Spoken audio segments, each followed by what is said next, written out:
Sous le soleil brûlant de 1872, à Saint-Félicie, au bord de la rivière Pécosse, Claire Dubois, une jeune veuve à la beauté envoûtante, devient la cible d'une jalousie venimeuse.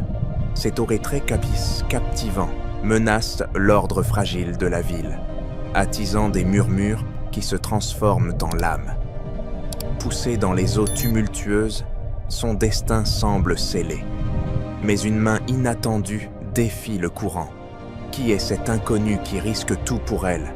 Suivrez-vous leur périple jusqu'à une fin où justice et dignité triomphent d'une manière inattendue?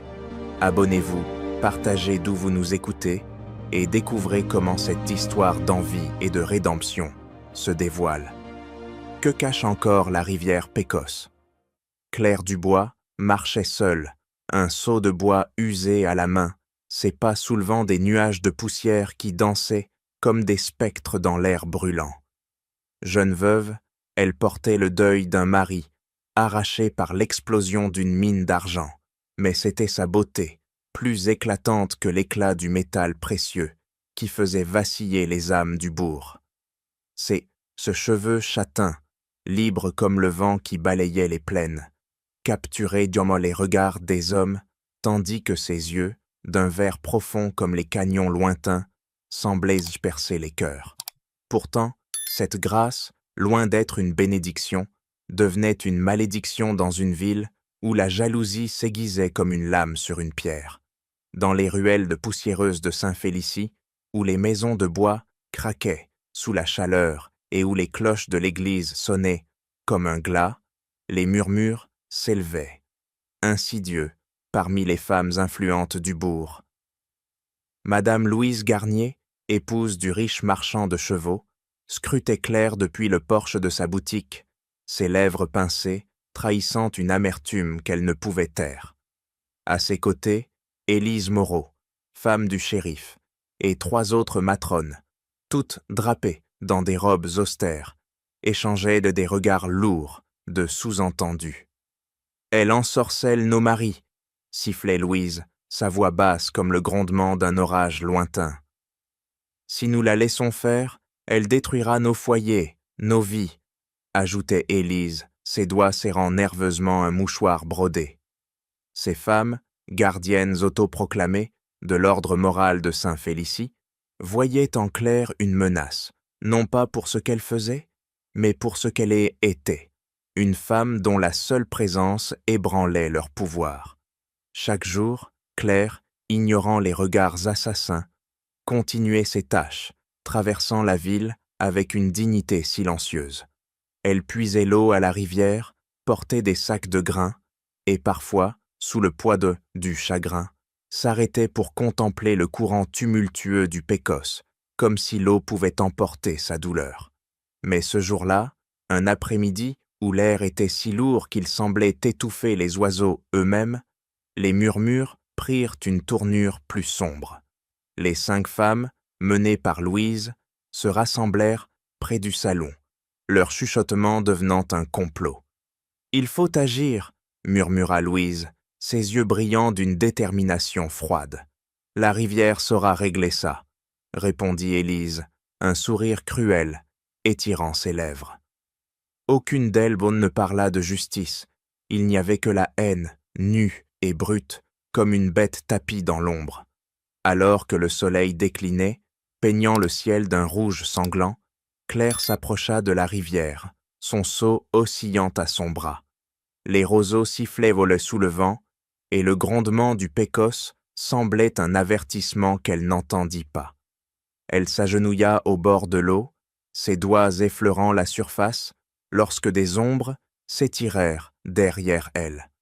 Louise, Élise et leurs complices émergèrent, leurs visages déformés par une rage qu'aucune parole ne pouvait apaiser. « Tu crois pouvoir voler ce qui nous appartient ?» cracha Louise, sa voix tranchante comme un couteau.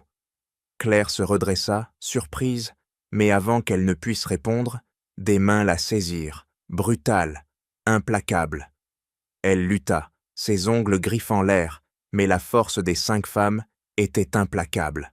D'un mouvement coordonné, elles de la poussèrent dans le courant glacé du Pécos, où l'eau s'enroula autour d'elle comme une bête affamée, prête à l'engloutir. Loin des regards, sur l'autre rive, un homme observait, immobile comme une statue taillée dans le roc.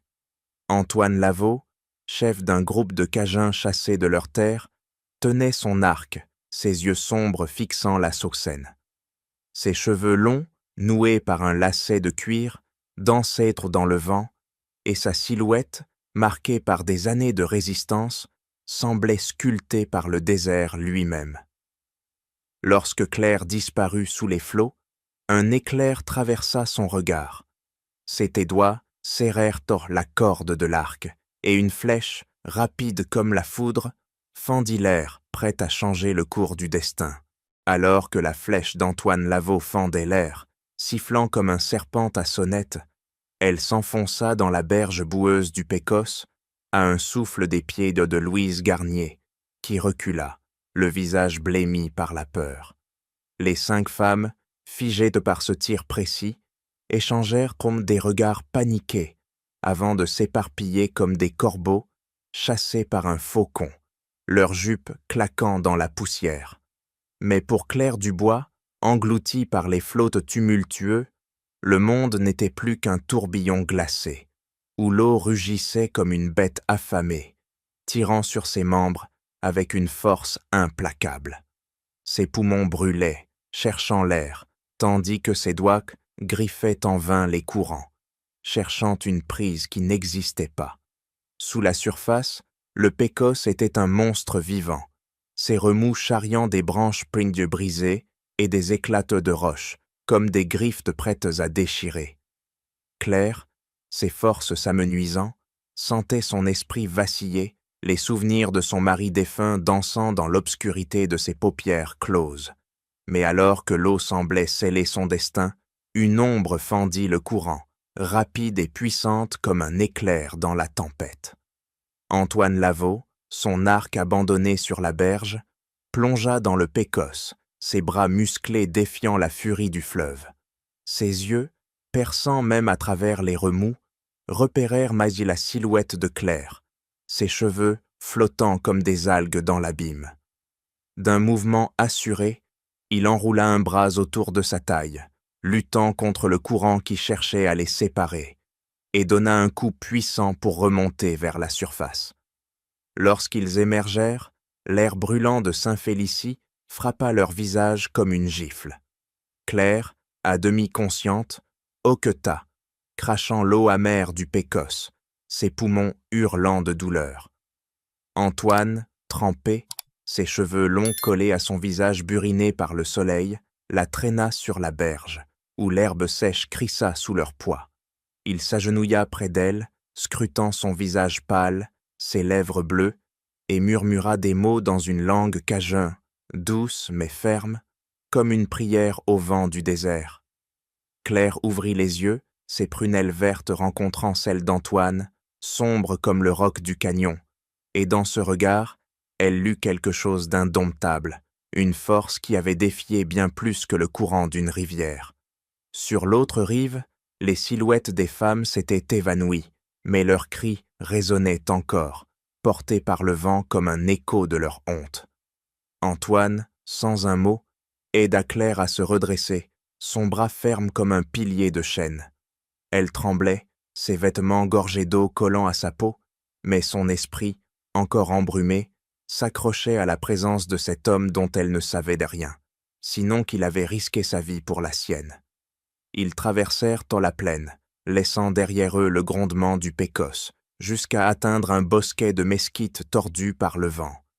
Là, à l'abri des regards, Antoine fit signe à Claire de s'asseoir sur une pierre plate, tandis qu'il allumait un feu avec une rapidité née de l'habitude. Les flammes crépitèrent, projetant des ombres dansantes sur son visage marqué par des années de combats et d'exil. Autour du feu, Antoine rompit le silence, sa voix grave comme le roulement d'un tambour lointain. Il parla de son peuple, les Cajuns, chassés de leurs marais par des lois cruelles et des mains avides, forcés de s'installer dans ces terres arides où chaque jour était une lutte. Claire, encore secouée, écoutait, ses mains serrant ses bras pour chasser le froid. Elle vit dans les mots d'Antoine un écho de sa propre douleur, la perte, l'injustice, le poids d'un monde qui punit ceux qui ne plient pas. Pourtant, il n'y avait ni amertume ni faiblesse dans sa voix, seulement une détermination forgée dans le feu des épreuves. Alors que la nuit tombait, enveloppant la plaine d'un voile étoilé, Claire sentit une lueur d'espoir naître en elle. Le Pécosse avait voulu la dévorer, mais un homme, étranger à sa ville et à ses lois, l'avait arrachée à ses griffes. Elle ignorait ce que l'avenir réservait. Mais en regardant Antoine, dont la silhouette se découpait contre les flammes, elle comprit que ce sauvetage n'était que le début d'une histoire plus vaste, où la justice, peut-être, trouverait un chemin à travers le désert.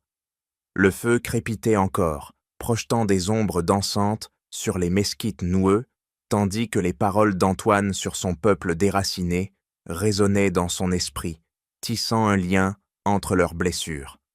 Sans un mot, il se leva, tendant une main ferme pour guider Claire à travers l'obscurité, vers un campement cajun niché dans un creux de la vallée, où les silhouettes des tentes de toile se découpaient contre les collines arides.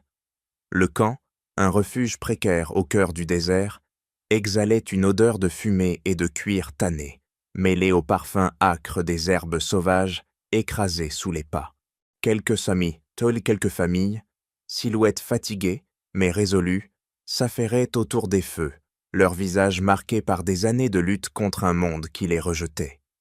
Claire, encore tremblante, ses vêtements humides raidissant sa peau, avançait derrière Antoine, ses yeux captant chaque détail, des enfants aux pieds d'eau nus, jouant avec des bâtons, une vieille femme tressant des paniers, sous la lueur d'une lampe à huile, et des hommes affûtant des lances, leurs murmures de bas comme le vent dans les canyons.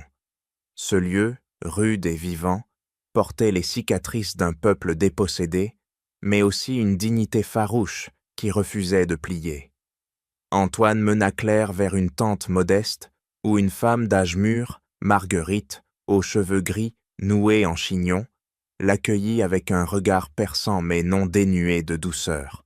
Elle tendit à Claire une couverture de laine rêche et un bol de bouillon fumant, dont l'arôme de sauge et de viande séchée emplit l'air. « Reposez-vous, ma fille, » murmura Marguerite, sa voix rauque comme le crissement des pierres sous les sabots. Claire, en buvant le liquide brûlant, sentit la vie revenir dans ses membres, mais ses pensées restaient pour me tourner vers Saint-Félicie, où les murmures de haine devaient d'emblée déjà se répandre comme un feu de broussailles. Elle se demanda si son salut n'avait fait qu'attiser la colère de ceux qui l'avaient condamné. Au fil des heures, tandis que le camp s'endormait sous un ciel piqué d'étoiles, Claire découvrit les histoires des Cajuns, racontées par bribes autour du feu. Il y avait Étienne, un jeune garçon dont les parents avaient péri dans une razzia, et qui sculptait des flèches avec une précision presque surnaturelle. Il y avait aussi Céleste, une guérisseuse dont les mains noueuses connaissaient les secrets des plantes du désert, et qui parlait des terres perdues avec une nostalgie contenue. Antoine, au centre de ce monde, était plus qu'un chef. Il était un pilier, ses décisions guidées par une boussole invisible, forgée dans la douleur et la résistance. Claire, en l'observant, vit dans ses yeux une tempête silencieuse, où se mêlaient la force d'un guerrier et la douleur d'un homme qui portait le poids de son peuple.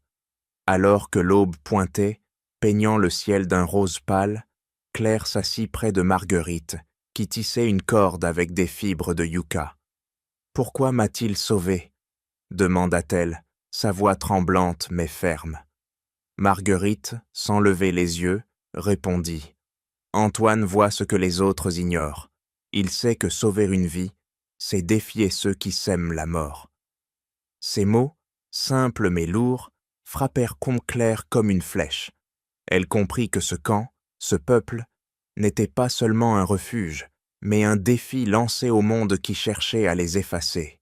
Et si vous, qui écoutez cette loi d'histoire, ressentez l'élan de ces âmes résilientes, abonnez-vous à notre chaîne, partagez d'où vous nous suivez, et plongez avec nous dans la suite de ce récit, où le courage forge des destins inattendus. Mais au-delà des tentes, une menace grandissait. À Saint-Félicie, les murmures de Louise Garnier et d'Élise Moreau s'étaient transformés en un plan, murmuré dans l'ombre des saloons et des écuries. Les hommes de la ville, piqués par la honte de l'échec des femmes, préparaient une réponse brutale.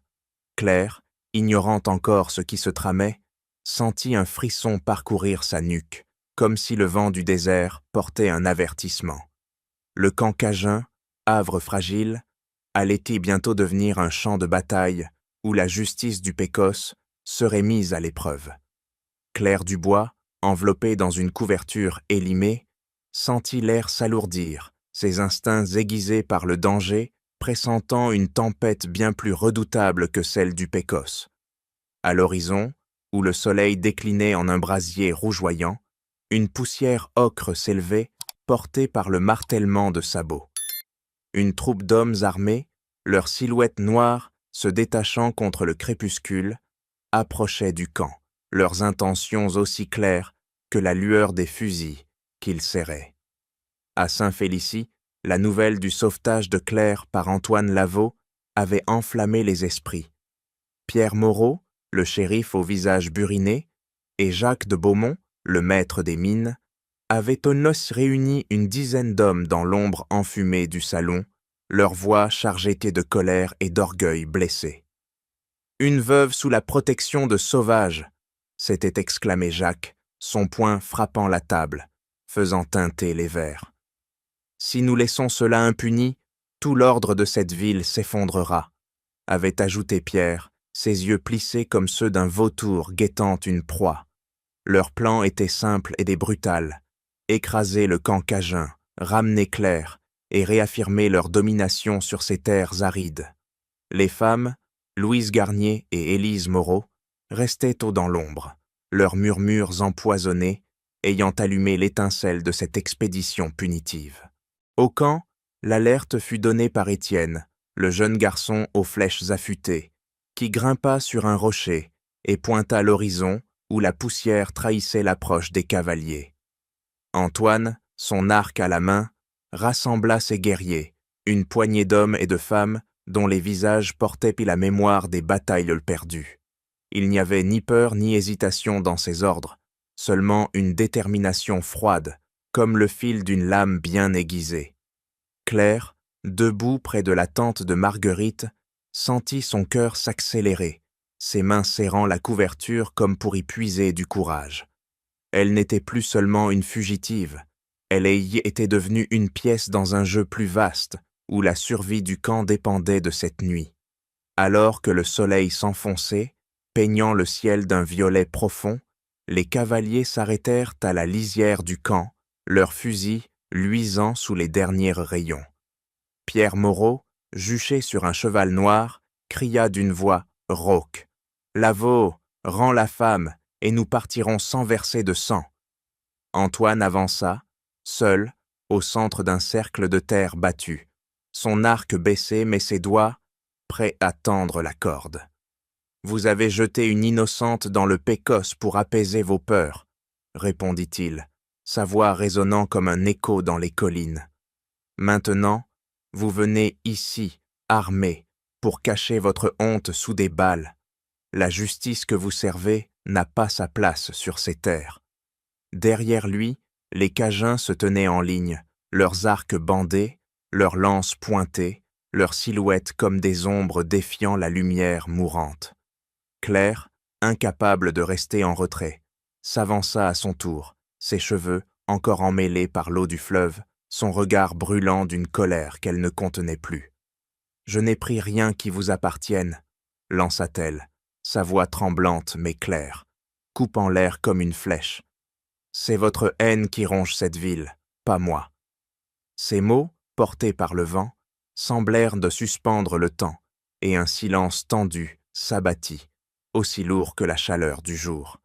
Pierre leva la main, prêt à donner l'ordre d'attaquer, mais Antoine, d'un geste vif, planta une flèche dans le sol, à 1 pouce des sabots du cheval du shérif. Le message était clair, un pas de plus, et le sang coulerait. Les cavaliers, troublés par la précision mortelle et la détermination des Cajuns, hésitèrent, leurs doigts crispés sur les gâchettes. Jacques, le visage rouge de rage, murmura à Pierre : « Ils ne sont qu'une poignée. » Mais le shérif, sentant le poids du regard d'Antoine, ordonna la retraite, les sabots des chevaux soulevant un nuage de poussière qui s'évanouit dans la nuit. Le camp cajun, intact, vibrait encore de la tension, mais Claire, en regardant Antoine, sut que cette victoire n'était qu'un répit dans une guerre plus vaste, alors que la poussière soulevée par les sabots des cavaliers s'évanouissait dans la nuit, emportée par un vent qui semblait murmurer un avertissement. Le camp cajun retrouva un silence fragile, où chaque craquement de brindille résonnait comme un présage. Claire Dubois, immobile près d'Antoine Lavaux, sentit la tension s'apaiser dans ses muscles, mais une certitude nouvelle grandissait en elle. Cette victoire, bien que chèrement gagnée, n'était qu'un sursis. À l'aube du printemps 1873, lorsque les premières lueurs roses caressaient les collines arides, Claire monta à cheval aux côtés d'Antoine, leurs ombres s'étirant sur la plaine comme des sentinelles veillant sur un monde en mutation. Le Pécosse, autrefois un monstre rugissant, coulait désormais en un ruban clair, ses eaux scintillant comme si elles cherchaient à effacer les violences du passé. Dans les semaines qui suivirent la confrontation, Saint-Félicie s'enfonça dans un malaise palpable.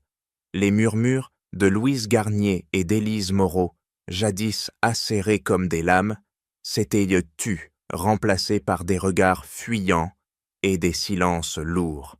Les hommes, Pierre Moreau et Jacques Beaumont, portaient la honte de leur retraite comme un fardeau, leurs ordres autrefois incontestés désormais accueillis avec hésitation.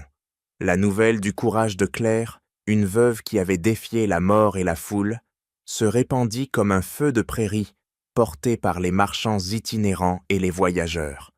Les habitants, même ceux qui avaient craint sa beauté, commencèrent à questionner la justice de leur chef, dont la cruauté semblait flétrir sous le regard brûlant de la vérité.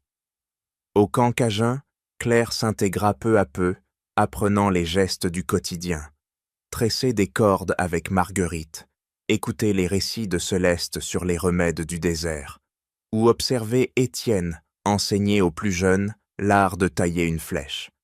Elle n'était plus seulement une rescapée, elle devenait une voix, une présence qui renforçait la résilience du camp. Antoine, dont les silences parlèrent autant que ses mots, la regardait avec un respect, comme il suait discret, ses yeux sombres trahissant une admiration contenue. Un matin, alors qu'il partageait un café noir près du feu, il lui tendit un arc rudimentaire. « Si tu veux rester parmi nous, dit-il, sa voix grave comme le grondement des collines, apprends à te défendre. » Claire, ses doigts effleurant le bois usé, accepta, sentant dans ce geste un pacte scellé, non par des mots, mais par la confiance. Leur routine fut bouleversée un jour, lorsque des éclaireurs signalèrent un groupe de cavaliers errant près du Pécosse, trop prudents pour attaquer, mais trop proches pour être ignorés.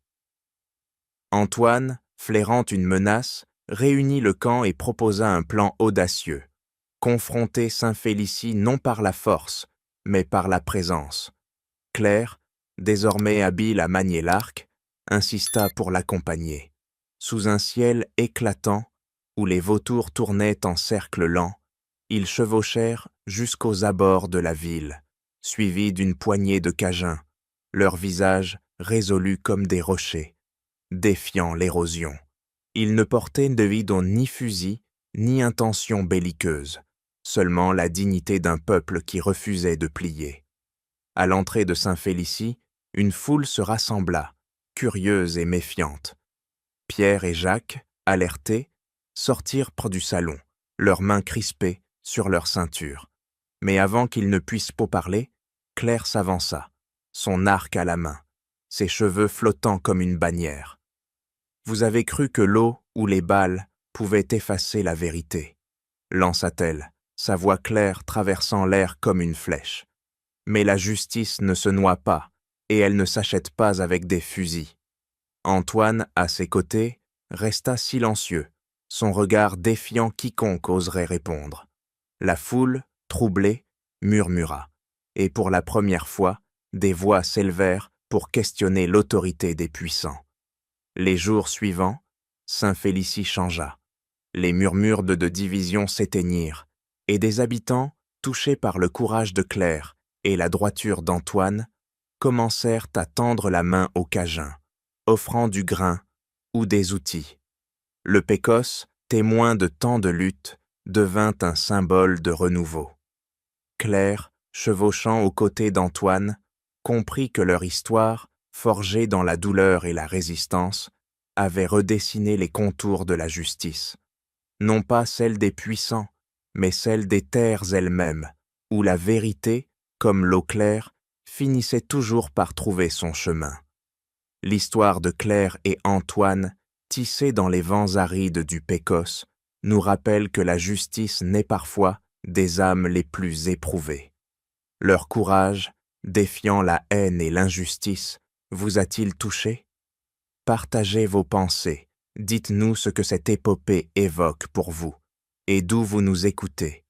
Vos réflexions font vivre ces récits, et nous sommes honorés de les partager avec vous. Merci de nous avoir accompagnés dans cette aventure, où la vérité triomphe comme l'eau claire d'un fleuve. À bientôt pour une nouvelle histoire, forgée dans la poussière et l'espoir du Far West.